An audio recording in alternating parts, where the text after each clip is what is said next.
Hello everyone. Welcome to Nutrition Facts. Today, we are talking about top 5 foods to make your bones strong.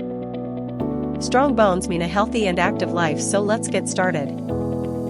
Milk and dairy products. Milk, yogurt, and cheese are rich in calcium and vitamin D. They help build strong bones and teeth from childhood to old age. Leafy green vegetables. Spinach, kale, and broccoli are packed with calcium and vitamin K. They help maintain bone density and prevent bone weakness. Fatty fish. Salmon and sardines are excellent sources of vitamin D and omega-3. They improve calcium absorption and strengthen bones. Eggs. Eggs provide vitamin D, which helps your body use calcium properly and keeps bones healthy. Almonds. Almonds are rich in calcium, magnesium, and protein. Just a handful daily can support strong bones. That's it for today.